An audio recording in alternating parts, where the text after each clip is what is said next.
전 세계에서 이 방송과 함께하는 모든 분들을 주님의 이름으로 축복합니다.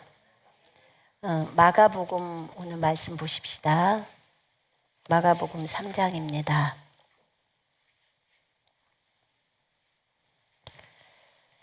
마가복음 3장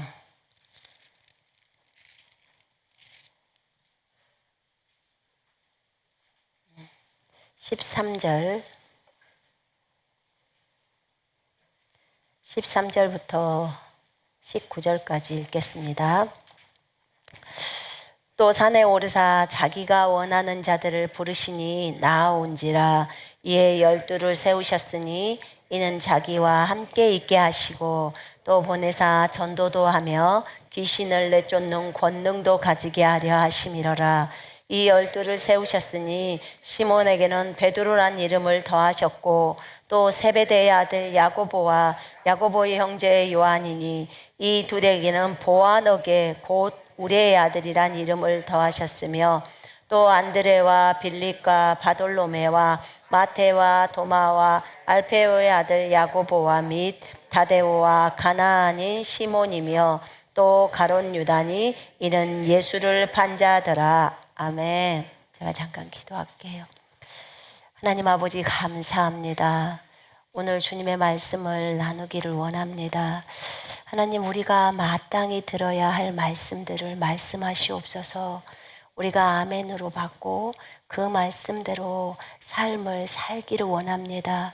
날마다 자기를 부인하고 십자가 지는 삶을 삶으로 인하여 하나님, 진짜 우리 안에 계신 그리스도가 몸 밖으로 나오는 그런 일이 일어나기를 원합니다. 하나님, 우리를 인도해 주시옵소서. 성령님, 우리 모두를 온전히 주장해 주시옵소서. 주 예수 그리스도를 깊이 알아가는 축복이 우리 모든 형제 자매들에게 있을 수 있도록 성령님 역사해 주옵소서. 주님 감사 찬양을 드리오며 주 예수님 이름으로 기도드립니다. 아멘. 오늘 우리가 12 제자를 세우시는 예수님의 모습을 봅니다. 그리고 또 12 제자는 어떻게 주님을 따라갔는지를 볼 것입니다. 그 누가복음 6장 12절에서 16절까지가 보면 그 동일한 내용이 나와요. 12 제자를 부르는 그 내용들이 누가복음 6장에는 이렇게 나와 있어요. 12절에 그 무렵 주께서 기도하러 산에 올라가셨는데 하나님께 기도하시면서 온 밤을 세우시더라. 날이 밝자 제자들을 부르시어 그들 중에서 12를 택하시고 그들을 또한 사도라고 부르시더라. 주님이 기도하러 산에 올라가셔서 거기서 온 밤을 세우십니다. 밤새 내내 기도를 하시는 거예요. 여러분, 밤새 내내 기도할 정도면 굉장히 중요한 일이겠죠. 그죠? 여러분, 온 밤을 세우면서 기도해 보신 적 있으십니까? 온 밤을 기도했다면 적어도 한 10시간 가까이는 기도하지 않을까요? 그렇게 혼혈을 다해서 기도할 만큼이라면 정말 중요한 일이겠죠. 네, 주님이 기도를 하십니다. 온 밤을 세우시면서 기도하고 날이 밝자 제자들을 부르십니다. 많은 제자들이 있었어요. 주님을 따르는 많은 사람들이 있었죠. 그런데 그들 중에서 12명을 택하십니다. 그러면서 그들을 사도라고 부르십니다. 사도라고 부르셔요. 그러면서 이제 그 누구누구를 불렀는지 거기에서 나오죠. 이렇게 예수님이 자기가 원하시는 자들을 부르셨습니다. 원하시는 자를 불렀어요. 여러분, 이들은 제자인데요. 제자들인데 자기가 주님의 제자가 되고 싶다고 해서 제자가 되는 게 아니고요. 주님이 원해야 되는 거예요. 그래서 나는 주님의 제자로 따르고 싶어. 나는 그러고 싶어. 그런다고 해서 다 제자가 되는 건 아니라고 말씀드렸습니다. 그럼 문제는 뭐냐면 여기서 예수님이 원하느냐 이거예요. 근데 여러분은 어떠셨습니까? 예수님이 원하셔서 이 자리에 오셨습니까? 여러분이 원해서 왔습니까? 저는 여러분들을 부르지 않았습니다. 전 여러분들에게 복음을 전한 적도 없고요. 그런데 저는 방송을 찍어서 올리라고 했고, 그 다음에 그리스도의 군대를 세우라고 했고, 그래서 여러분들이 그 방송을 보고 하나님께서 또 여러분들에게 보여주셨다고 하시더라고. 아무리 제껴도 빨간 옷을 입은 여자가 떴다고 그러잖아요. 그래서 결국은 그것을 보고 알게 되고, 그래서 하나님의 부르심에 순종해서 여기까지 왔을 겁니다. 주님은 오늘 제자를 뽑는 거 보니까 12명의 제자를 뽑을 때 정말 중요한 12사도이죠. 저 하늘의 예루살렘 성의 기초석이죠. 12사도가. 그리고 이 12사도를 통해서 이 땅에 또 교회들이 생겨날 수 있도록 하셨죠. 물론 기초는 예수 그리스도시죠. 그분의 죽으심과 부활하심으로 인해서 교회가 탄생됐으니까 사도와 선지자들의 기초 위에 또 교회가 세워집니다. 12를 부르셔서 12이 나왔습니다. 12를 세우신 목적이 뭐냐면 이는 자기와 함께 있게 하시고 예수님과 함께 있게 하는 거예요. 뭐 하려고?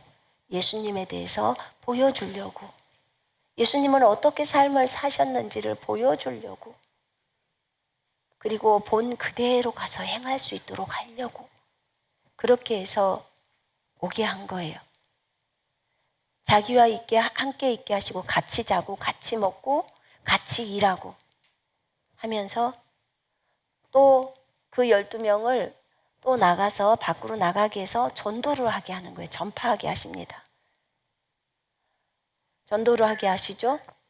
그 전도를 하게 하시는데 거기 보니까 마태복음 10장에서 10장 1절에 보면 예수께서 그의 12제자를 부르사 더러운 귀신을 쫓아내며 모든 병과 모든 약한 것을 고치는 권능을 주시니라 하면서 12제자 이름이 나옵니다. 그러면서 그들에게 말합니다. 너희는 이스라엘 집에 잃어버린 양에게로 가면서 전파하되 말하되 천국이 가까이 왔다. 전도할 내용은 천국이 가까이 왔다. 지금 이 내용이에요. 하나님의 나라가 가까이 왔다. 병든 자를 고치고 죽은 자를 살리며 나병 환자를 깨끗하게 하며 귀신을 쫓아내되 너희가 거저받았으니 거저주라. 이렇게 말씀합니다. 예수님이 12제자를 자기와 함께 있게 하고 그 다음에 전도를 하게 하시고 15절 보니까 병자를 치유하게 하시고 귀신을 내쫓는 권능도 주시고 이렇게 하면서 주님은 마귀를 쫓는 권세도 가질 수 있도록 제자들에게 하셨습니다. 그러니까 예수님이 하신 그 일들을 제자들이 또 그대로 할 수 있도록 예수님은 보여주시고 알려주시고 권세도 넘겨주시고 하신 거예요. 그래서 주님이 이 병자를 고치라고 하는 것은 사실은 명령이에요. 이렇게 해라 라고 하는 것은 명령입니다. 그래서 제자들은 가서 병자들을 고쳐두고 또 문중병자들도 깨끗게 해주고 죽은 자도 살려주고 마귀들도 내어 쫓아준 거예요. 가서 그대로 주님이 말씀하신 대로 합니다. 누가복음 10장 17절에 주여 우리가 예수 그리스도의 이름으로 마귀를 쫓아냈더니 마귀가 항복하더이다. 이렇게 말할 때 예수님이 그런 말을 합니다. 마귀가 항복한 것을 기뻐하지 말고 너희 이름이 하늘 생명책에 기록된 걸 기뻐해라. 이렇게 말씀합니다. 그러면서 값없이 너희가 받았으니까 값없이 줘라. 너희 공짜로 받았지? 그러니까 공짜로 줘라고 합니다. 여러분 우리가 누군가에게 질병 치유를 놓고 기도를 했을 때 그 사람이 치유가 일어났을 때 값을 받아서는 안 됩니다. 분명히 성경은 값없이 너희가 받았으니까 값없이 주라고 했습니다. 맞죠? 예. 그 원리를 항상 여러분은 적용해야 합니다. 예수의 제자라면. 여러분 예수 그리스도의 제자입니까? 그리스도의 군사는 예수의 제자라 그 말이에요. 예수의 제자로 선택되었다 그 말이에요. 그리스도의 군사라는 말 자체가 예수의 제자란 말이에요. 그래서 나는 그리스도의 군사야. 그렇다면 나는 그리스도의 제자가 된 것이고 예수님의 제자로 뽑힌 거예요. 그래서 그 제자의 길을 걷는 거예요. 예수님이 제자가 마땅히 가야 할 길에 대해서 설명을 해 놓으셨어요. 제자는 아까 무슨 일을 한다고 했어요? 예수님과 함께 있으면서 예수님에 대해서 보고 배우고, 그죠? 보고 배우고, 그 다음에 나가서 전도하고, 예수님에 대해서 말하고, 하늘나라에 대해서 말하고, 천국에 대해서 말하고, 그 다음에 또 그들을 질병을 고쳐주고, 그 다음에 또 마귀를 내쫓아주고, 그 다음에 예수님이 곳곳마다 가르침을 하셨기 때문에 가르쳐주고, 또 다른 제자들을 양육하고 제자들을 길러내고 하는 것이 마땅히 제자들이 하는 거예요. 예수 그리스도의 십자가의 사랑을 증거하고 그것이 복음이에요. 지금은 예수님이 계실 때 제자들에게 말한 것은 천국이 가까이 왔다라고 했지만 그 천국이란 그 자체가 하나님의 나라잖아요. 그 하나님의 나라, 하늘을 대표하고 계시는 분이 여호와잖아요. 그분이 주님이시잖아요.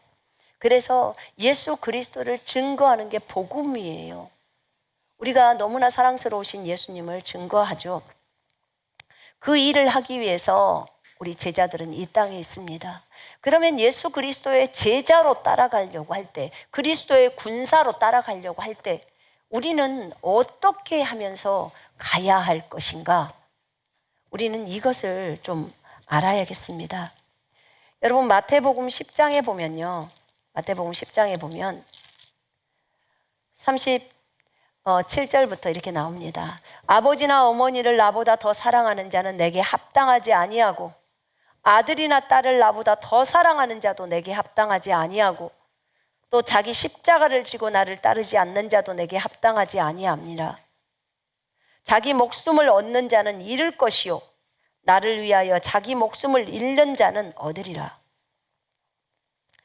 여러분, 우리가 예수 그리스도를 사랑한다고 말합니다.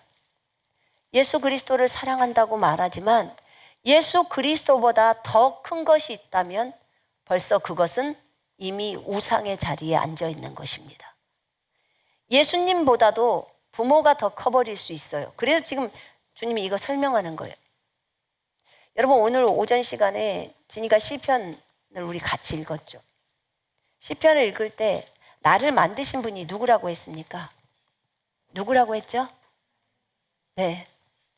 여러분 하나님이 만드셨어요. 하나님이 눈도 만들어주고 코도 만들어주고 입도 만들어주고.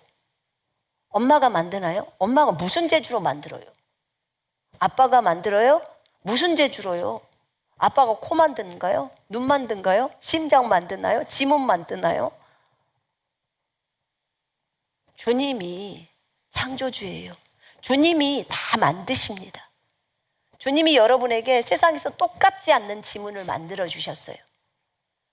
세상에서 똑같지 않는 얼굴을 만들어 주셨습니다. 여러분이 얼마나 독특한 백성인 줄 아십니까? 여러분이 안 독특하면 주님 속상하실 거예요. 왜냐하면 그렇게 독특하게 만드셨거든요. 독특하게 만들려고 애를 쓰셨거든요. 근데 왜 뭐대로 성형수술을 하냐고. 그죠? 똑같아지려고 하지 말아요, 여러분. 우리는 독특한 백성입니다. 아멘. 이미 독특한 백성이기 때문에 똑같을 수 없습니다. 불가능해요. 여러분은 여러분 나름대로 가장 독특해요. 하나님의 다양성 때문에 그래요. 하나님이 이렇게 우리를 만드셨어요. 아니 80억이 있는데 지금 인구가 똑같은 사람이 없어요. 쌍둥이도 똑같지 않아요, 여러분. 그러니 우리 하나님이 얼마나 머리가 좋으신 분이십니까? 이렇게 하기 어려워요. 정말 주변 사람 봐봐요. 똑같은가? 안 똑같죠? 왜 안 쳐다보죠? 전혀 안 똑같아요. 정말 다릅니다. 정말 독특하게 생겼어요. 여러분, 아버지나 어머니가 소중하신 분이에요.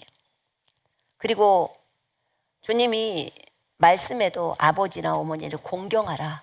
그래야 너희가 이 땅에서 잘되고 오래 살아. 이게 약속으로 주셨습니다. 그랬는데 보세요. 아버지나 어머니를 공경하라고 했어요. 잘 공경해야 되겠죠. 그러나 아무리 아버지나 육신의 아버지나 어머니가 잘해줘도 하나님 아버지보다는 높을 수 없어요. 그분이 나를 만드셨잖아요. 아멘이죠. 그분이 나를 창조했기 때문에 그분이 우리의 주인입니다.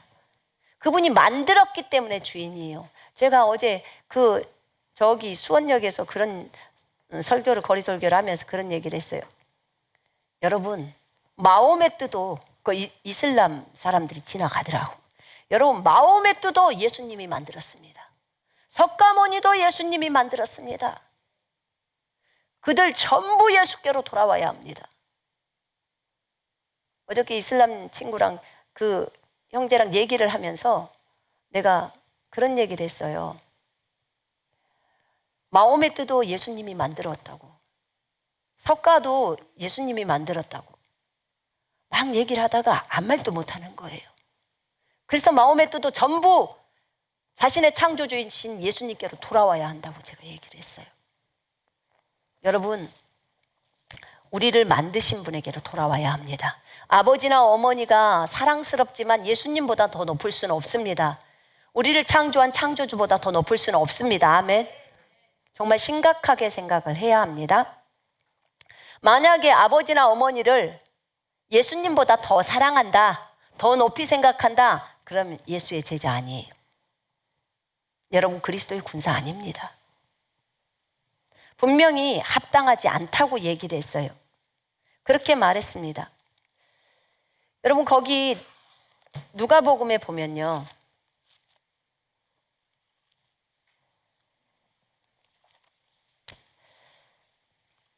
누가복음 14장에 보면 제자도에 대해서 나옵니다. 누구든지 자기 아버지나 어머니나 아내나 자식이나 형제나 자매나 정녕 자기 목숨까지도 미워하지 않으면 그는 나의 제자가 될 수 없다고 나와요. 예수님의 제자로 따라가기를 원하고 그리스도의 군사로 따라가기를 원한다면 아버지보다 예수님을 더 사랑해야 되고, 어머니보다 예수님을 더 사랑해야 되고, 자기 아내보다, 남편보다 예수님을 더 사랑해야 되고, 자식보다도 예수님을 더 사랑해야 되고, 형제 자매보다 예수님을 더 사랑해야 되고, 자기 목숨보다도 예수님을 더 사랑해야 된대요. 그래야 예수님의 제자가 될 수 있대요. 그러기를 원하시죠? 여러분, 우리 모두는 그러기를 원해야 합니다. 이 방송과 함께 계시는 분들, 또 전 세계에 있는 캠퍼스에 있는 모든 형제 자매 여러분들, 우리는 예수 그리스도 그분을 위해서 우리의 목숨을 기꺼이 내어드려야 합니다. 그 각오로 예수님을 따라가야 돼요. 예수님의 제자는 이렇게 해야 된다고 성경은 말하고 있습니다. 이 세상에 있는 어떤 사람이 예수님보다 더 자기에게 있어서 높다라고 생각한다면 그 사람은 예수의 제자가 아니에요. 예수의 군사가 아니다, 그 말입니다. 그건 제자로 합당하지 않다고 분명히 성경이 얘기하고 있습니다. 이것은 정확하게 알아야 합니다, 우리가. 그 다음에 그뿐만 아니라 거기 마가복음 10장에서 그렇게 나옵니다.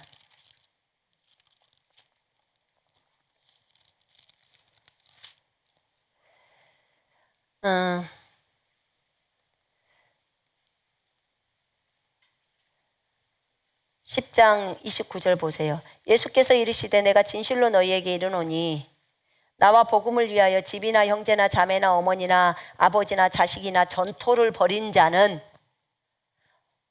예수님과 복음을 위해서 아버지를 버리고 어머니를 버리고 자식을 버리고 또 아내를 버리고 남편을 버리고 그 다음에 전토, 땅이나 밭이나 집이나 이런 것을 버린 자, 예수를 위해서 버려버리는 거예요.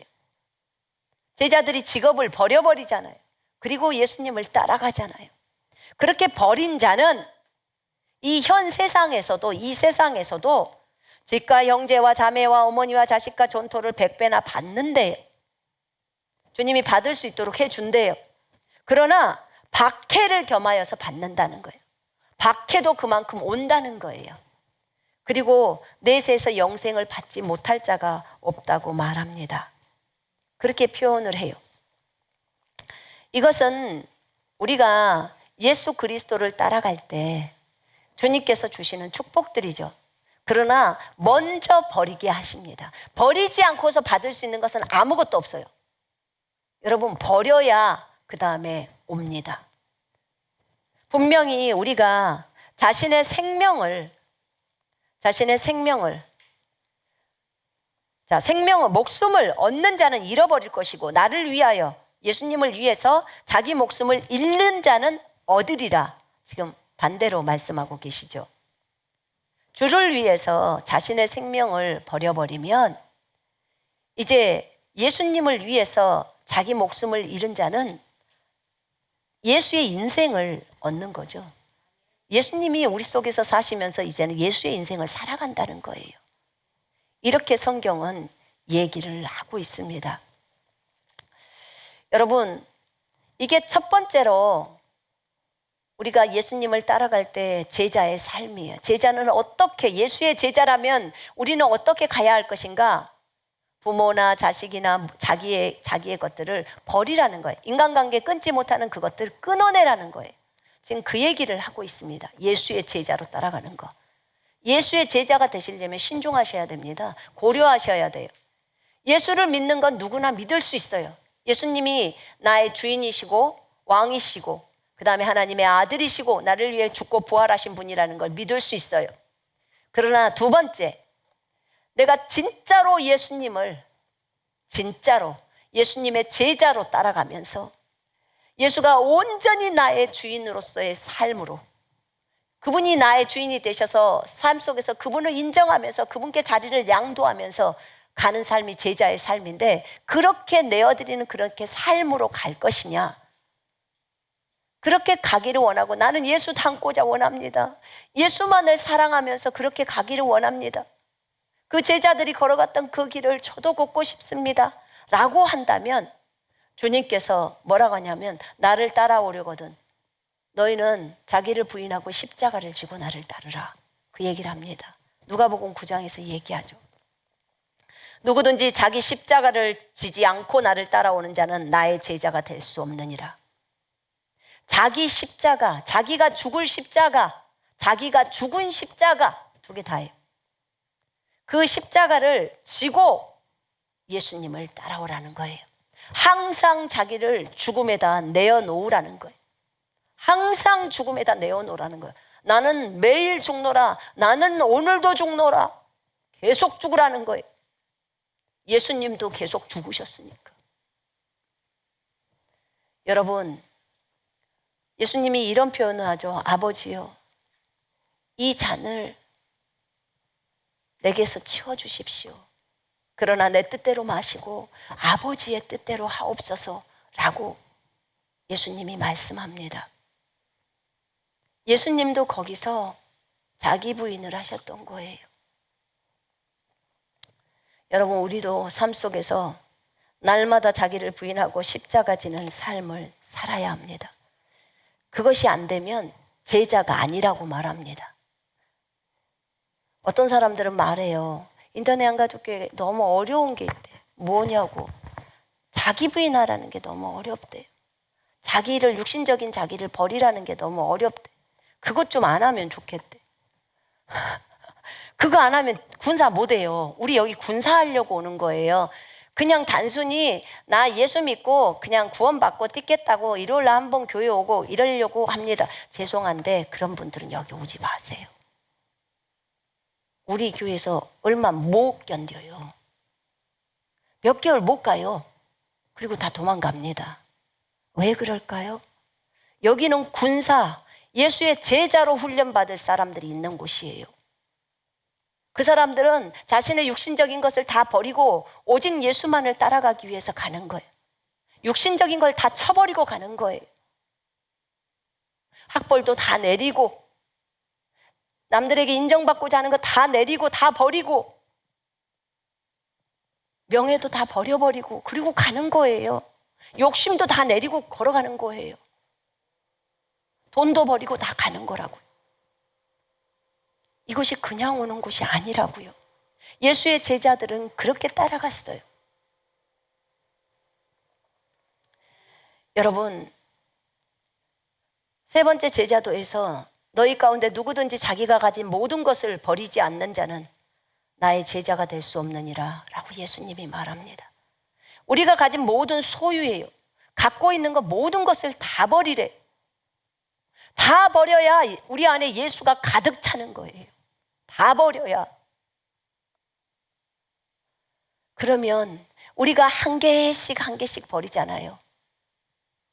한 개씩 버리니까 우리가 성장이 이렇게 더디고 느리는 거예요. 이것을 빨리 버려버리면 좋은데 그 버리는 것이 너무 아깝게 생각한 보석처럼 생각이 되는 거예요. 사실은 다 돌멩이고 똥이고 다 뱀들인데, 예수의 제자로 따라가려면, 그리스도의 군사가 되려면 다 내려야 합니다. 명예도 내리고 인정받는 것도 내리고, 여러분들이 좋아하는 취미생활도 다 버려야 돼요. 난 낚시를 너무 좋아해요. 낚시를 못 버려요. 예수의 제자 못 해요. 나는 여행을 너무 좋아해서 예수의 제자 못 한다고요. 주님은 여행보다도 더 높은 자리에 본인이 앉고 싶어 하십니다. 주님은 낚시보다도 더 좋은 자리에 앉고 싶어 하십니다. 여러분, 우리의 우상이 예수 그리스도예요. 우리가 너무나 좋아하는 분, 우리의 취미에서 가장 좋은 취미, 그분과 교제하는 거. 그분과 교제하는 거. 여러분 아닌가요? 여러분도 그럴 거라고 생각하는데 제가 착각인가요? 그리스도의 제자라면 예수님과 노는 거 가장 좋잖아요. 그지요? 너무 재밌잖아요. 예, 너무 신나고 좋습니다. 예수님의 제자들 기본적으로 이렇게 해야 해요. 그럼 열두 제자는 어때 했는지 한번 볼까요? 마가복음 10장 28절에서 그렇게 베드로가 말합니다. 주여, 우리는 모든 것을 버려두고 주님을 따랐나이다. 모든 것을 다 버리고 주님을 따랐다고 그렇게 말하는 거예요. 모든 것을 다 버리고 주를 따랐나이다. 지금 아까 모든 소유를 다 버리라고 했죠. 그러면 베드로가 다 버렸다는 거예요. 다. 진짜 베드로를 콜링할 때 나를 따라와라, 내가 너로 사람을 낚는 어부가 되게 하리라 했을 때요, 배와 그물을 버려버리고 주님을 따라가는 거예요. 자, 여러분들 지금 직장 다녀요. 자, 그건 내려. 오늘 버려라. 그리고 너는 나를 따라와라. 이렇게 주님의 콜링이 들렸을 때 여러분 가실 수 있겠습니까? 즉시예요. 예수님이 요구하는 것은요, 하루 시간을 주는 것도 아니고 이틀을 주는 것도 아니고 10분을 주는 것도 아니에요. 즉시예요. 즉시. 그런 사람을 제자로 뽑으신 거예요. 주님은 보신 거예요. 자, 나를 따라와라. 즉시 버려버리고 따라갑니다. 세베대의 아들 요한과 야고보를 부를 때도 주님이 불렀어요.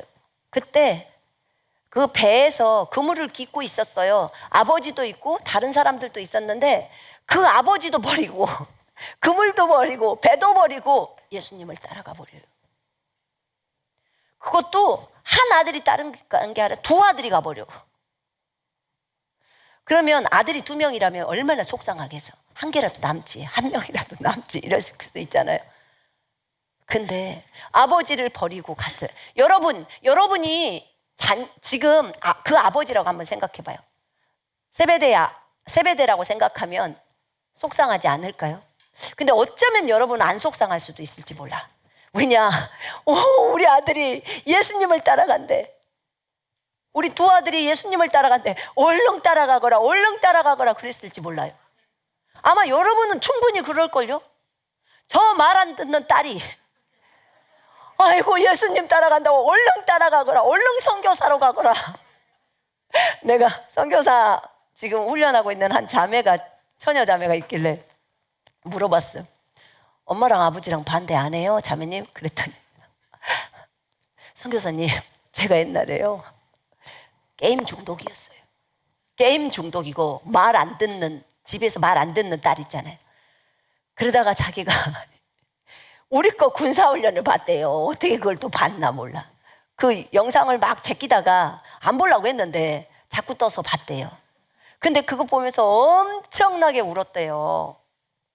엄청나게 울고 그러면서 자기가 깨져버린 거예요. 그러면서 이제 여기까지 왔는데, 자기가 예수를 믿으니까 부모님이 얼마나 좋아하시겠냐 그 말이에요. 좋아하실까요, 안 좋아하실까요? 이런 딸이라면 좋아하겠어요, 안 좋아하겠어요? 게임에서 해방만 해줘도 좋을 거 아니에요. 말 안 듣는 딸이었는데 그런 딸이었는데 그 딸이 선교사로 나간다고 하니까 혹시 반대하겠어요? 그 부모가? 절대 반대 안 하죠. 그 부모도 예수를 믿는데 얼마나 그 딸이 돌아오기를 기도를 많이 했겠냐고요. 근데 그런다니까요. 아마 세베대도 그랬을지 몰라요. 여러분의 자녀가 예수님이 콜링해서 간다면 얼른 가거라, 다 가거라, 한 명도 남지 마라, 아마 그러지 않을까 싶어요. 거기다 돈까지 줘가지고 그냥 싸그리 싹 갖고 가라, 주님 섬겨라, 그러지 않을까. 여러분이라면 그럴 거예요. 왜냐하면 여러분은 그리스도의 군사기 때문에 이미 알았잖아요. 많은 것을 알아버린 상태예요. 여러분들의 소원이 뭐예요? 군사로 여러분들만 따라가지 않고 남편도 따라오고 아내도 따라오고 자식들도 군사가 다 되기를 원하잖아요. 그죠? 네, 그걸 원하잖아요. 그러니까 얼마나 진짜 주님의 제자로 따라간다면 기쁘겠어요. 근데 이들이 아버지를 버려버린 거예요. 그리고 배도 다 버렸어요. 배 한 척이 얼마인지는 모르겠어요. 근데 그 배도 버렸어요. 세리마태는요, 세무장이었어요. 세무장이라면 세무서장이에요, 세무서장. 근데 너 나 따라와 라고 예수님이 그러니까 즉시로 일어나서 사표도 안 써요. 그리고 빠이빠이 하고 가버려요. 끝이에요. 그리고 갑니다. 그리고 그 마태가 12제자 중에 한 사람으로 뽑힙니다. 주님이 먼저 콜링했어요. 많은 사람들이 왔어요. 많은 사람들이 있었어요. 근데 주님이 12제자를 제자 뽑는 거, 사도로 뽑는 건 딱 12사람밖에 안 뽑았어요. 근데 12사람을 보니까 대단한 사람들이에요, 인물들이. 물론 학벌은 없어. 학벌이 없는 사람이 많아요. 그러나 주님을 사랑하는 열망은 강했어요. 주님을 사랑하는 열망은 강했어요. 그리고 주님이 콜링을 했을 때 다 버리고 따라갈 수 있는 사람이었어요. 그러니까 베드로가 그런 말을 해요. 주님, 우리는 모든 것을 버리고 주님을 따랐나이다. 이렇게 말해요. 모든 것을 버리고. 어떻게 콜링을 한 번 했을 때 그냥 싹 버려버릴 수 있을까? 언제 나는 베드로처럼 따라가 볼까? 나는 언제 그런 사람처럼 그렇게 될 수 있을까? 베드로 부인이 있었어요. 자식들이 있지요. 배로 물고기 잡아서 해야 밥 먹고 사는데 베드로 부인은 얼마나 지금 남편을 욕했을까요? 그랬을 거 아니에요. 저 사람 미쳤네. 가족 식구들도 다 버리고 뭐 우리는 어떻게 먹고 살라고 이러면서 했을 거라고요. 그런데 베드로는 버리고, 그것도 형제간에 안드레랑 같이 가요. 제가 보니까 예수님의 제자들 중에는 형제들이 여러 명 있더라고요. 참 복이더라. 그게 정말 복이었어요. 가정에서 그렇게 둘씩 불러진다는 게 얼마나 큰 복입니까? 누군가 기도를 하니까 그렇게 되지 않았겠어요, 그 가정에서? 복이더라고요. 이렇게 그들은 모든 것을 다 버리고 따랐어요. 돈도 버렸냐? 버려버리죠. 버려버리고 가버리는 거예요.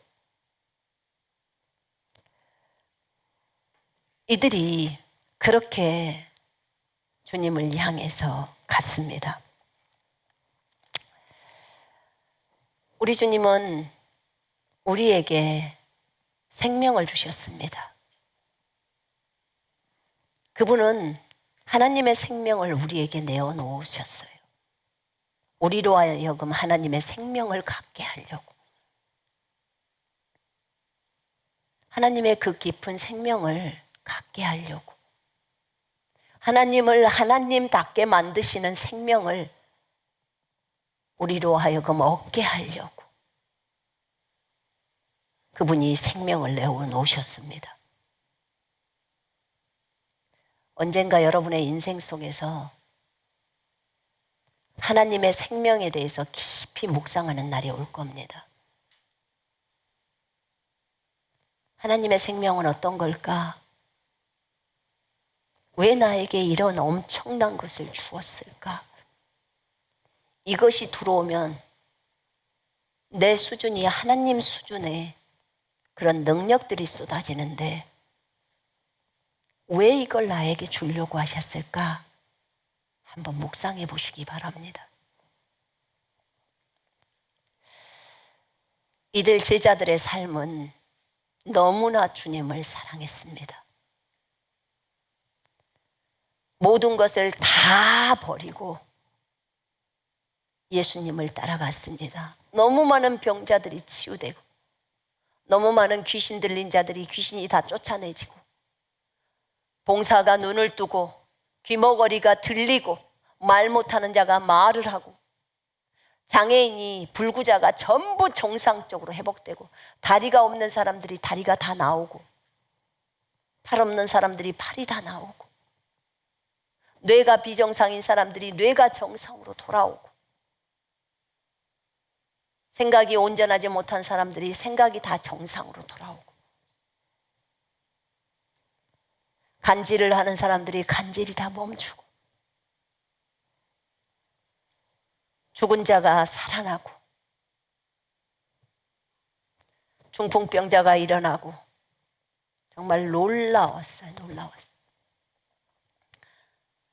제자들도 예수님을 따라서 그 길을 걸었습니다. 예수님이 이 제자들을 뽑을 때 너무너무 신중하셨어요. 온 밤을 지새울 만큼 하나님 앞에 기도하고 그 제자들을 뽑았습니다. 왜냐하면 저 하늘의 예루살렘 성의 기초석으로 이들이 서야 하고 전 지구를 다 뒤집어 엎어야 할 그런 제자들이 나와야 하기 때문에 그들을 뽑는 데 신중하셨습니다. 주님은 외모를 보지 않으셨습니다.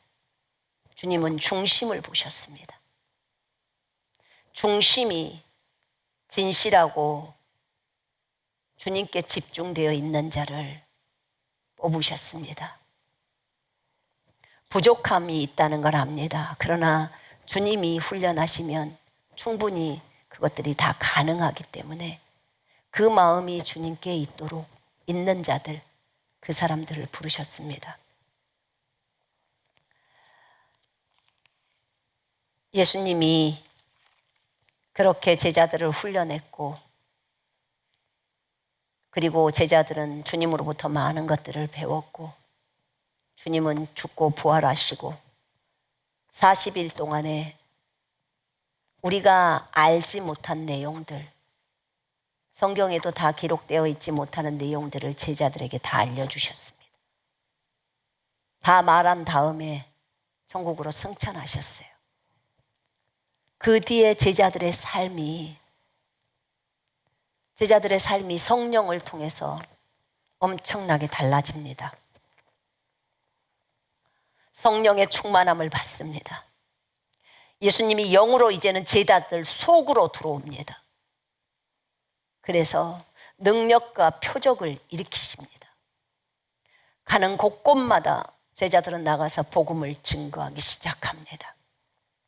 예수님이 떠나시고 나서 강력하게 예수님의 복음을 증거하기 시작합니다. 예수님의 복음을 증거하면서 핍박이 들어오기 시작합니다.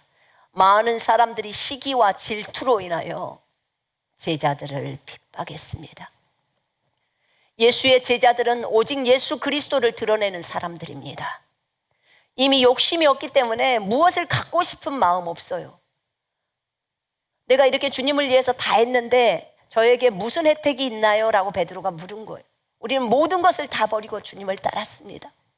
그때 주님이 말합니다. 너희가 다 버리고 따랐지? 이 현 세상에서도 아버지나 어머니를 너에게 줄 것이고 그 다음에 전토도 줄 것이고 그것을 100배를 받을 거야 라고 말합니다. 그렇게 표현합니다. 베드로는 나중에 자기 부인이 예수를 믿고 부인과 함께 사역을 멋지게 하고 다닙니다. 처음에 부인한테 그렇게 욕먹고 핍박받았어요. 누가요? 베드로가. 받죠, 당연히. 근데 그 핍박했던 부인이 돌아와서 함께 그 역할들을 합니다. 여러분, 그래서 인내가 필요합니다. 아멘. 여러분들의 아내나 여러분들의 남편이 같이 와서 여러분들과 함께 복음을 들고 나갈 복음 전도자가 될 줄 누가 알겠습니까? 그렇기 때문에 기다려야 합니다. 여러분의 자녀가 그렇게 게임에 빠져 있고 다른 중독에 빠져 있는 여러분의 자녀가 돌아와서 엄마랑 또 아버지랑 함께 복음 전도자로서 전 세계를 누비면서 갈 줄 누가 알겠습니까? 여러분, 소망을 가지십시다. 아멘. 소망을 가져야 합니다. 이제 제자들은 주의 복음을 들고 강력하겠습니다. 예루살렘에서부터 핍박이 시작됩니다. 예수님의 부활하신 후에도 여전히 예수님을 믿는 사람들을 근절시키려는 핍박이 계속되었어요. 첫 번째 12사도 중에 첫 번째가 요한의 형제 야고보, 세베대의 아들 야고보예요. 그 야고보가 AD 44년에 복음을 전하다가 끌려와서 칼로 살해를 당합니다. 죽음을 당해요. 이게 12제자 가운데 첫 번째로 순교가 일어납니다. 물론 예수님도 순교를 당하셨습니다. 칼로 죽임을 당합니다. 또 사도 빌립이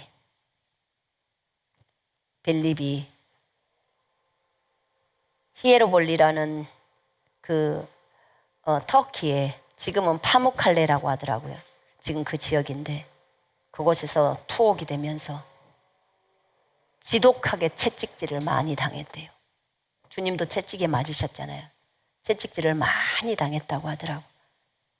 그리고는 결국은 AD 52년에 십자가에 못 박혀 죽습니다. 여러분, 우리가 아까 읽었던 마가복음 3장에 나와 있는 그 제자들,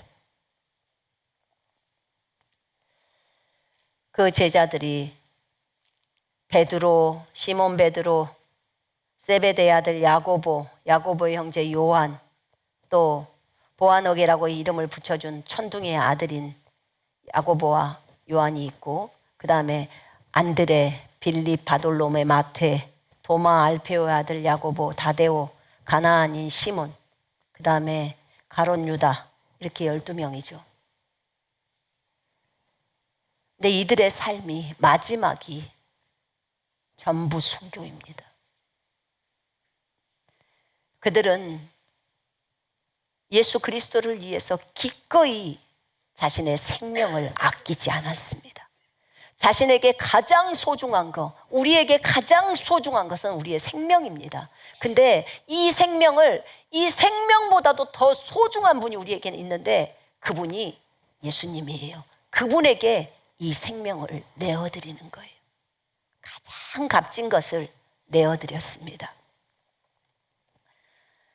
제자들의 죽음을 보니까 이렇게 빌립이 이방인 나라에 가서 복음을 전파하고, 그래서 빌립은 지금도 히에로볼리에, 터키에 보면 사도 빌립의 교회가 있어요. 그곳에서 십자가에서 처형당했습니다. 마태가 아까 세리 마태입니다. 에티오피아에서 복음을 전하고 교회를 세우고 파르디아라는 곳에서, 그곳에서 목베임을 당합니다. 그게 AD 60년입니다. 칼에도 맞고 결국은 목베임 당해서 죽습니다. 마태는 우리에게 마태복음을 쓴 사람이에요. 예수님의 제자. 참 귀합니다. 안드레가 있습니다. 베드로의 동생이라고 하죠. 안드레가 십자가에 처형을 당합니다. 안드레는요, 그냥 십자가에 못이 박혀서 죽는 게 아니라 못 박히는 것보다 더 고통스럽게 죽어야 한다고 하면서 3일 동안 줄로 묶어 놓은 거래요. 줄로 몸을 십자가에서 묶어서 3일 동안 매달려 있어서 그 고통이 아주 극도의 고통이래요. 그런데도 그가 그 옆에 있는 사람들에게 나의 구주 예수 그리스도를 믿으라고 그러면서 아주 기쁘게 갔대요. 그런 모습을 보면서 그 옆에서 이 12제자들의 죽음을 봤던 사람들은 실제로 집행을 했던 그 사람들이, 형을 집행했던 그 사람들이 오히려 예수를 믿게 됐다고 하더라고요. 그들의 죽음을 보면서. 이거는 그렇게 죽을 수가 없는데 어떻게 이렇게 기뻐할 수가 있지? 라는 것 때문에 진짜 예수는 살아계신 하나님이구나를 알게 됐다는 거예요. 그들이. 베드로는 로마에서 십자가에 거꾸로 매달려서 순교했습니다. 자기는 주님처럼 정상적으로 매달릴 수 없어요. 그래서 자기는 거꾸로 매달리겠다고. 그래서 그렇게 순교를 당했고, 도마는 인도의 남부에서 창으로 찔러서 순교를 당했어요. 창에 찔림을 당해서. 창이 몸을 뚫고 나갈 때 얼마나 힘들었을까요? 우리가 알고 있던 의심 많은 도마였는데 그 도마가 의심 많은 도마가 아니에요. 이제는 믿음의 사람이 된 거예요. 성령이 오시고 나서 생명의 성령이 우리 속으로 들어오고 나서 예수님과 같은 생명이 우리 속으로 들어와 버립니다. 그리고 나서 저들은 더 이상 과거의 저들이 아니었어요. 그렇게 도마는 창에 찔림을 당하고 순교를 당합니다. 도마가 우리나라에 왔다는 거 알고 계시죠? 신라시대 때 왔다고 그 돌에도 새겨져 있잖아요. 인도에서 많은 사역들을 했어요. 거기서 인도까지 오려면 얼마나 많이 시간이 예루살렘에서 인도까지 가려면 걸렸겠습니까? 그리고 인도에서 세상간에 우리나라가 얼마나 먼데 세상에 여기 신라시대 우리나라까지 와가지고 그 복음을 전하느라고 얼마나 감사한지요. 의심 많은 도마라고 말하기가 정말 우리가 절대 그런 말을 쓰면 안 될 것 같아요. 그리고 다데오라고 말하는 야고보의 형제 유다가 있어요. 이 사람은 바사라는 곳에서 AD 72년에 십자가에서 못 박혀 죽습니다. 또 알페오의 아들 야고보는 돌과 몽둥이로 쳐 죽임을 당합니다. 바돌로메라고 하는 나다나엘이에요. 바돌로메가 나다나엘. 바돌로메는 산채로 살가죽이 벗겨진 채로 머리를 베어서 순교를 당합니다. 살아있는데 여러분 피부 껍데기를 벗긴다고 한번 생각을 해봐요. 나 살아있는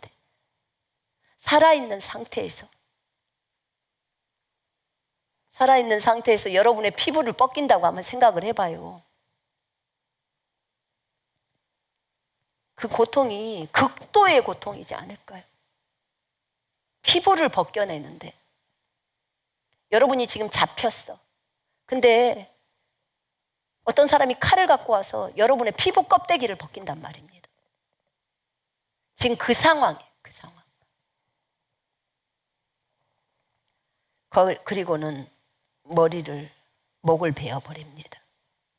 그렇게 순교로 죽습니다. 가나안인 시몬 있잖아요. 가나안인 시몬. 이 시몬은 이집트와 페르시아에서 전도를 하면서 전도를 했고 순교를 당했는데 기둥에 거꾸로 매달려서 톱으로 몸이 잘려서 죽였어요. 정말 너무나 잔악하죠. 그냥 총으로 쏴서 죽이면 편할 텐데 그땐 총이 없어서 그런지. 그래서 이브리서 11장 보면 톱으로 켜지고 동굴에서 유리하며 사자의 먹잇감이 되고, 우리 믿음의 선진들이 그렇게 살았어요. 그리스도의 제자들이 그렇게 죽어갔어요. 마가복음을 쓴 마가는 12제자에 들진 않지만 불타서 화형을 당했어요.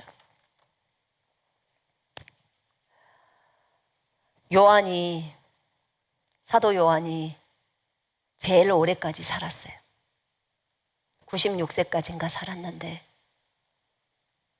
요한도 로마 황제가 끓는 가마솥에다 넣고 불을 떼라고 했는데 요한이 안 죽었어요.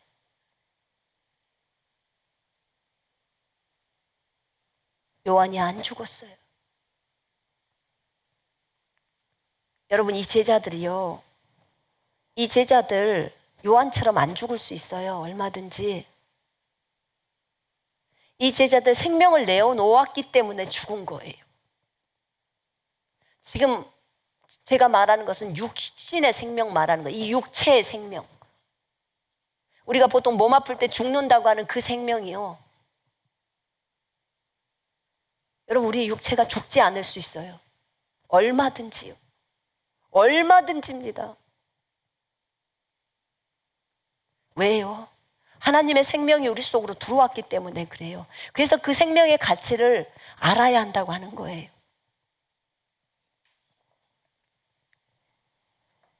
이들은 주님께 너무나 가고 싶었어요. 요한이 사실은 가장 가고 싶었대요. 왜냐하면 요한은 예수님을 너무너무 사랑했던 사도예요. 그런데 예수님이 너 생명 내어놓지 마 라고 한 거예요. 너 계시록 아직 안 썼잖아. 생명 내어놓지 마라고 하니까 끓는 가마솥에다 넣었는데 7시간 불을 뗐대요. 그런데도 뚜껑 열어보니까 살아있는 거예요. 안 죽어요. 아니, 못 죽죠. 생명을 내어놓지 않으면 여러분도 못 죽어요. 그렇게 되어 있습니다. 영생이라는 생명이.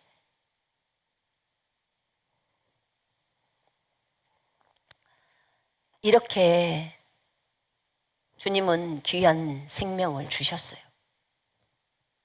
하나님도요, 안 죽으셔요. 이 땅에 육체의 몸을 입고 오셨지만 스스로 본인이 내어주시기 전까지는 안 죽으셔요. 못 죽으셔요. 왜냐하면 영생이라는 하나님의 생명을 갖고 있기 때문에 그래요. 모르면요, 죽어요. 모르면 죽습니다. 알고 믿으면 안 죽습니다. 이미 요한복음 8장에 내 말을 지키는 자는 죽지 않는다. 나를 믿는 자는, 나는 부활이요 생명이니 나를 믿는 자는 어떻게 한다고요? 죽어도 살고. 살아서 나를 믿는 자는 영원히 죽지 않는다. 살아서 나를 믿는 자는 영원히 죽지 않는다는 말이 무슨 말인데요? 이 육체의 생명도 죽지 않는다는 소리예요. 그 말이. 여러분, 그 말씀이 그 말이에요. 한 번 죽는 것은 사람에게 정해졌고 기본적으로 정해져 있어요. 그런데 영생이라는 생명을 알게 되면 그 사람이 그것을 붙들어 버리면 안 죽는 거예요. 못 죽는 거예요. 본인 스스로가 생명을 내놓지 않고서는. 근데 하나님도요, 본인 스스로 생명을 내놓으면 죽으시더라고요. 예수님도. 본인 스스로가 우리를 위해서 우리를 건지려고 자신의 생명을 내놓으셨기 때문에 죽으신 거예요. 영생이라는 생명이 하나님의 생명이에요. 하나님이 가지고 계신 생명, 그분을 그분답게 만드는 생명, 천년, 만년, 백만 년을 살아도 죽지 않는 생명, 그 생명이 여러분과 제 속에 있습니다. 이것을 붙들어야 해요. 겸손하기 전까지는 주님이 훈련할 거예요. 그런데 겸손해지고 나면 여러분에게 그것을 다시 계시하실 겁니다. 분명하게 계시하실 겁니다.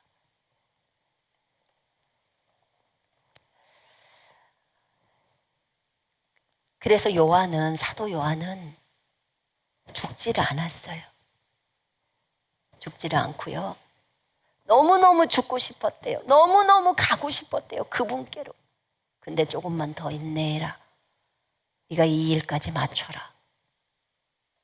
반모섬에서 계시록을 쓰고 다시 풀려서 다시 에베소 쪽으로 와서 거기 교회를 많이 세웠죠, 요한이.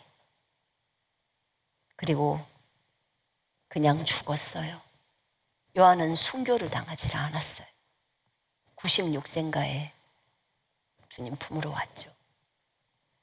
그때는 주님이 허락했겠죠. 그래 와라 라고 했겠죠. 그가 자기 생명을 내어놨겠죠. 그들은 믿음의 선한 싸움을 싸웠습니다. 달려갈 길을 마쳤습니다. 그리고 믿음을 지켰습니다. 바울도 로마에서 참수형을 당해서 목배임을 당하고 죽었습니다. 우리도 나중에 대환란 때 주님께서 순교자가 필요하기 때문에 너희 죽어라 라고 목숨을 내놓으라고 말할 겁니다. 그때 우리는 기꺼이 아멘 기쁘게 갈 겁니다. 순교자로서 그렇게 기쁘게 떠날 것입니다. 분명히 계시록 20장 거기 부분에 1절부터 4절 부분에 보면 나와요. 그 부분이 목배임 당한 사람들 천년왕국에서 통치하고 다스린다고 왕으로서 다스립니다. 순교는 예수님에게 드릴 수 있는 최고의 것이에요.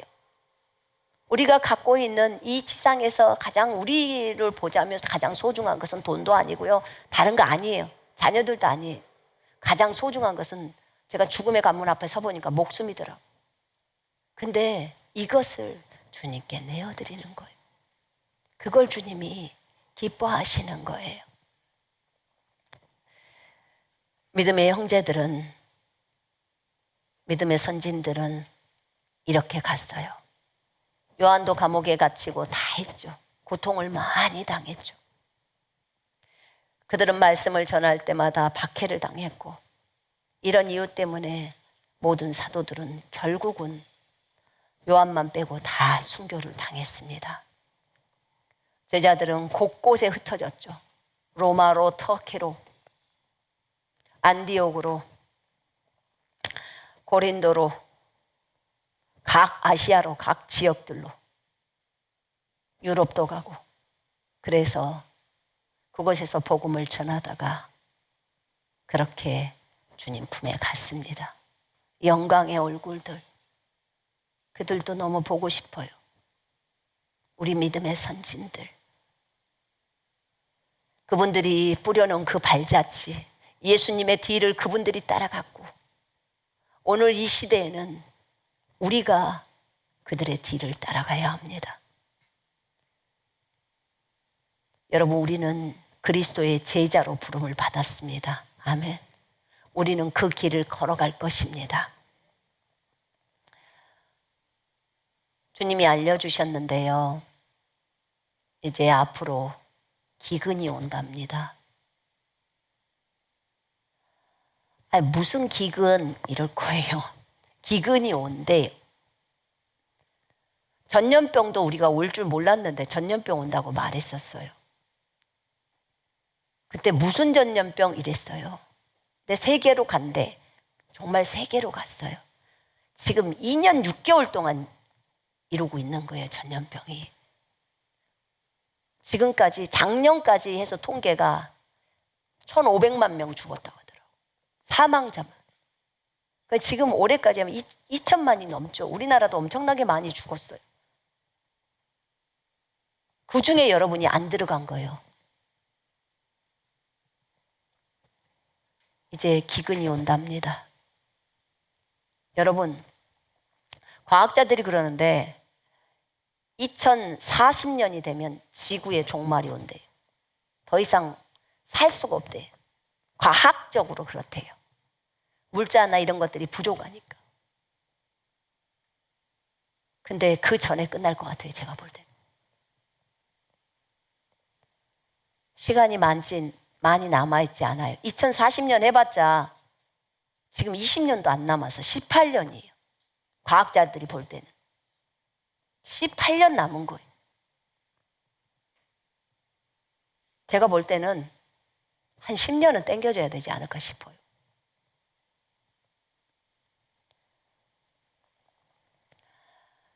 여러분, 그날과 그 시는 우리는 몰라요. 그러나 분명히 주님이 이 마지막 때 곳곳에서 전쟁이 일어날 것이고 기근이 있을 것이고 전염병이 있다고 성경에 말해놨어요. 그럼 오게 돼 있어요. 전 세계로 이렇게 퍼져갈지 우리가 어떻게 알았습니까? 근데 기근이라고 하니까 배고파서 굶는 걸 말하는 거예요, 기근. 어떻게 그래? 우리 대한민국에서 우리는 먹을 것이 넘쳐나서 그냥 쓰레기통에 하나 가득 먹고 남은 음식이 있는데 어떻게 그래? 어떻게 그러는지 한번 봅시다. 시일이 지나면 알지 않겠습니까? 그 전염병도 그랬잖아요. 시일이 지나니까 전 세계로 퍼져갔잖아요. 주님이 말씀하셨으니까 이루시지 않겠습니까? 어느 정도의 기근이냐고요? 사람이 굶어서 죽는답니다. 그래서 대한민국에서도 죽냐고 물어봤어요, 제가. 아프리카에서 굶어 죽는 것은 이해가 가요. 근데 대한민국에서 굶어 죽습니까? 라고 했더니 굶어 죽는다고 하십니다. 굶어 죽는 사람이 나온대요. 그래서 전 세계에서 굶어 죽습니까? 그랬더니 전 세계에서 굶어 죽는데요. 그럼 이건 뭡니까? 폭동도 일어날 것이고 비도 안 올 것이고 쌀이 없을 것이고 심각해지는 거죠.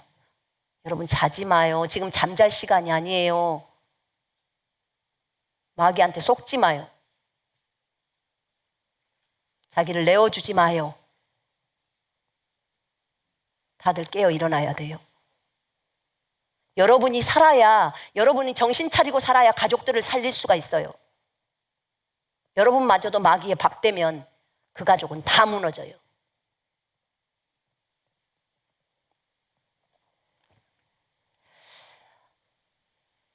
여러분들이 정신을 차리고 대비해야 돼요. 주님은 그랬어요. 믿음이 어린 사람은 식량을 준비해놔라.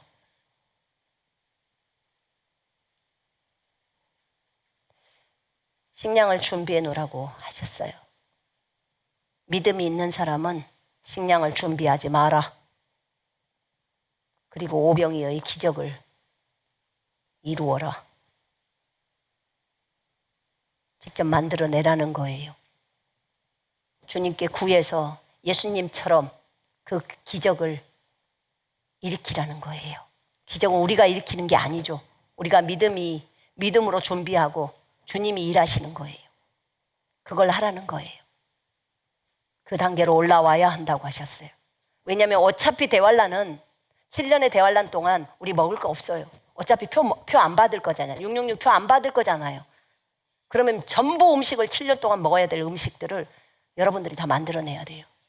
근데 지금 은혜의 시대 때예요.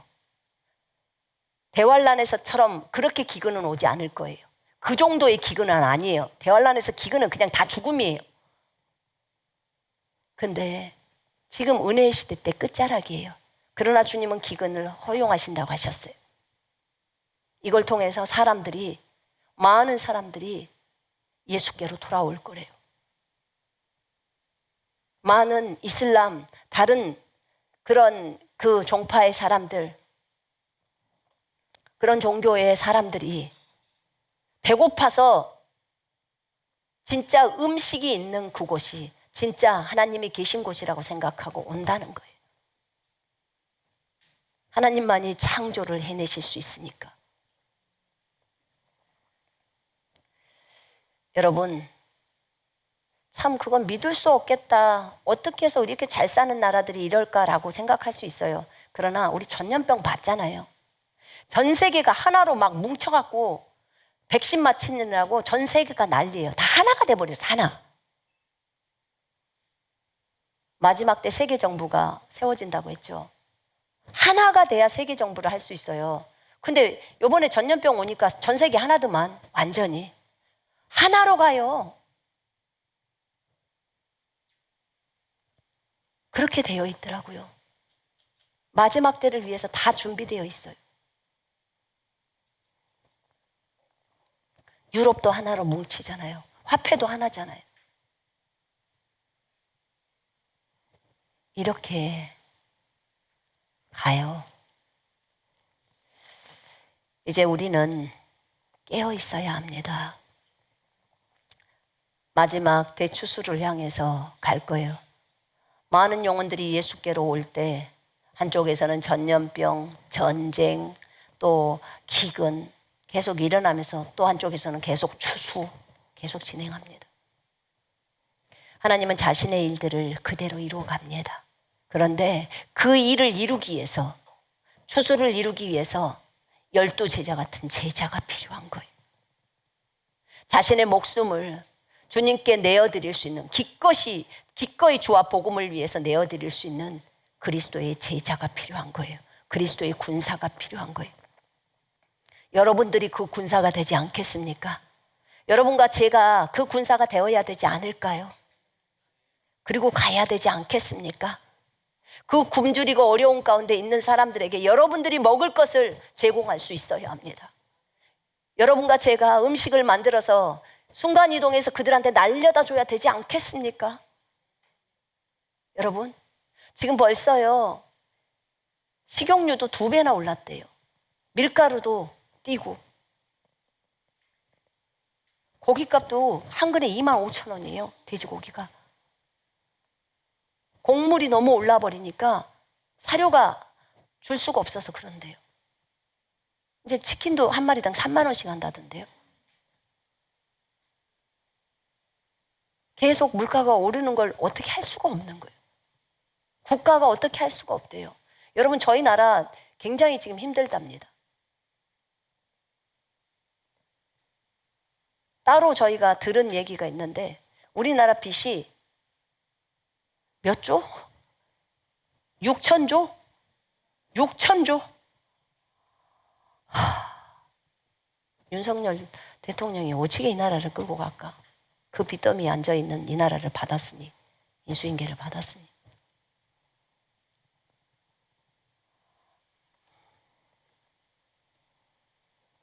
기도해야 돼요. 이 나라 빚 때문에 무너지게 생겼어요. 이 심각성을 솔직하게 대통령이 얘기를 해야 돼요. 국민들한테. 해야 되지 않을까요?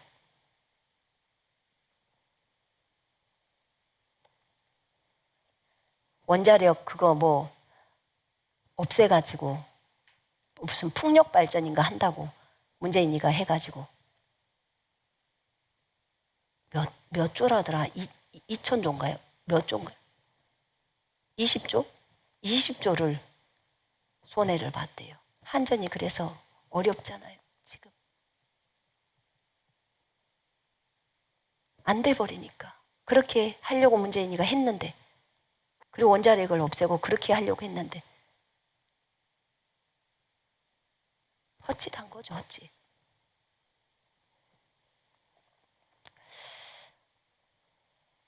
이 나라를 위해서도 기도해야 돼요. 깨어있는 사람들이, 중보자들이 기도해야 합니다. 주님은 이 마지막 때 이 나라를 통해서 그리스도의 군대가 세워진다고 했고, 호수아비 군사들, 그 호수아비들에게 군복을 입혀주신 분이 주님이십니다. 그리고 이 대한민국에서 전 세계로 부흥의 불이 붙어져 나간다고 했어요.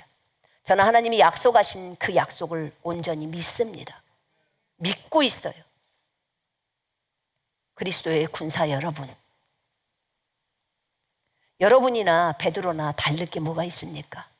우리 다 무식한 사람들이고 세상에서 보자면 내세울 것이 없는 사람들이에요. 근데 주님은 그런 사람을 부르시더라고. 그래서 그 사람들을 통해서 전 세계를 바꿀 계획을 갖고 계십니다. 우리 주님은 자신이 약속하신 그것을 믿고 따라오는 사람에게 자신의 신실하심을 보여주십니다. 나는 우리가 이 시간에 정말 12 제자처럼 우리 자신을 새롭게 헌신하기를 원합니다. 진짜 예수 그리스도 그분을 위해서 목숨을 바치면서 마지막 대추수를 향해서 죽으면 죽으리라는 각오를 가지고 가야 한다고 생각합니다. 기근이 왔을 때 얼마나 굶주리겠습니까? 여러분, 그럴 때 여러분들이 그들을 도와야 해요. 그리고 복음을 증거해야 합니다. 그때 그들은 음식이 있는 것을 통해서 예수께로 돌아옵니다. 여러분, 코로나를 통해서 예수께로 돌아온 사람도 많이 있습니다. 하나님은 자신의 일을 계속 진행해 가실 것입니다. 그리스도의 군사 여러분, 힘을 내십시다. 그리고 오병이어의 기적을 이루어질 수 있도록 기도하시고 준비하시고 믿음을 늘려야 합니다. 아멘. 하나님에 대한 온전한 신뢰를 가지고 나아가야 하고, 믿음이 어린 사람은 식량을 좀 준비해 놓으시기를 바랍니다. 기근이 몇 개월 만에 끝나냐? 아니요. 지금 전염병이 2년 반 동안 이루고 있어요. 적어도 3년은 가겠지요? 다윗 시대에도 3년은 가더라고요. 기근이 왔을 때. 그래서 여러분들이 준비가 되어져야 합니다. 자, 이 시간에 우리 주님 앞에서 찬양 하나 하십시다. 죽으면 죽으리라는 그 곡을 좀 같이 불렀으면 좋겠어요. 진짜 예수의 제자로 따르고 싶으십니까? 진짜 그렇게 따르고 싶으십니까? 그렇다면 여러분들은 결단해야 합니다. 모든 걸 다 버려야 합니다. 다 버리고 따라가야 합니다. 그래야 주님이 이 생에서도 그 모든 것들을 주십니다. 다 버리지 않고서는 안 된다는 것을 아시기를 바랍니다. 가사 띄워주세요. 죽으면 죽으리라.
주를 위해 살아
십자 밑으로 다 내려오세요. 주님 앞에 무릎을 꿇읍시다. 각 지역에 있는 캠퍼스에 있는 분들도 다 옆에 무릎을 꿇으세요. 이제 예수 그리스도께 우리의 생명을 드리십시다. 주님, 예수의 제자로 따르고 싶습니다. 그리스도의 군사로 따르고 싶습니다. 12 제자처럼 우리도 순교를 작정합니다. 나를 받아주소서. 나는 예수 그리스도의 제자로 따라가기를 원한다고 이렇게 고백하면서 여러분의 생명을 기꺼이 주님께 내어드리십시다. 그분은 우리를 사랑해서 하나님의 생명을 우리를 위해서 내어놓았습니다. 우리는 우리 인간의 생명을 내어놓는 것입니다. 주님은 하나님의 생명을 우리를 위해서 내어놓으셨습니다. 그 하나님의 생명이 우리 속으로 들어오게 하기 위해서 우리는 그 순교의 본을 본받을 것입니다. 이 시간에 같이 동성으로 기도합니다. 하나님 아버지여, 하나님 하나님 우리 자신을 기꺼이 주님 앞에 내어드립니다. 기꺼이 내어드립니다. 기꺼이 내어드립니다. 내 목숨보다도 더 소중하신 주님, 내 목숨보다도 더 소중하신 주님, 내 목숨보다도 더 소중하신 주님, 나의 구주 예수 그리스도시여, 저 하늘의 영예를 다 버리고 이 땅에 오셔서 우리를 위해서 하나님의 생명을 내어놓으셨습니다. 사람의 생명이 아닌 하나님의 생명을 내어놓으셨습니다. 하나님의 피를 내어놓으셨습니다. 하나님의 몸을 내어놓으셨습니다. 그 몸이 찢겨졌습니다. 하나님의 고귀한 피가 흘려졌습니다.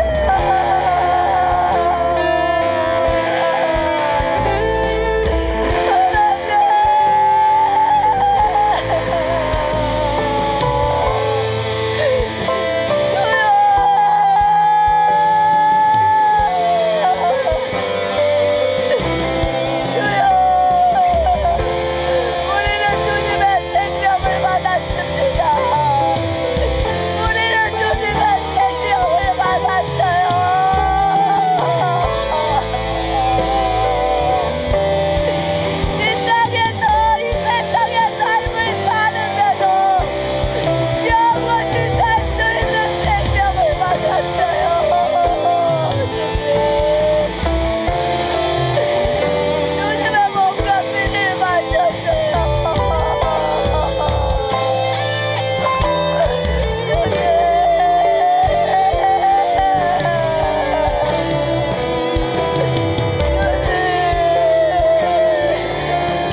감사합니다.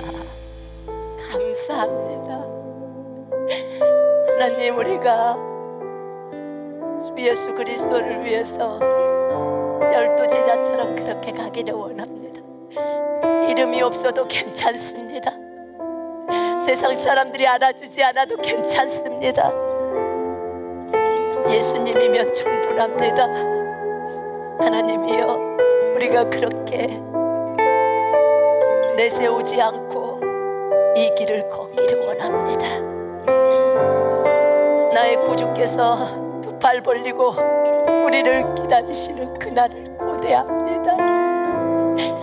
하나님, 우리가 기쁨으로 순교할 수 있도록 도와주시옵소서.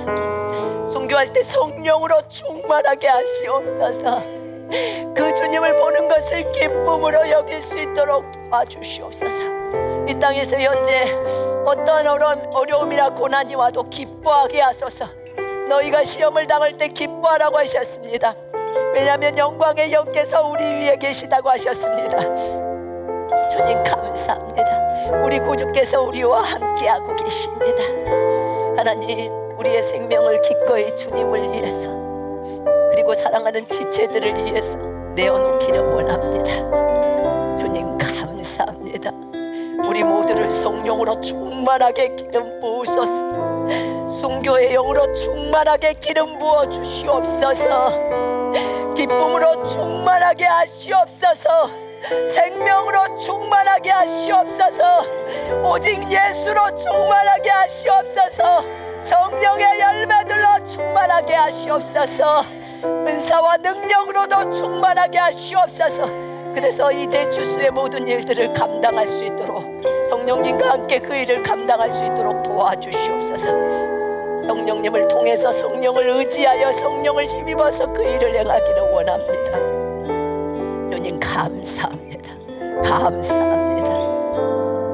주 예수 그리스도 이름으로 기도드렸습니다. 아멘.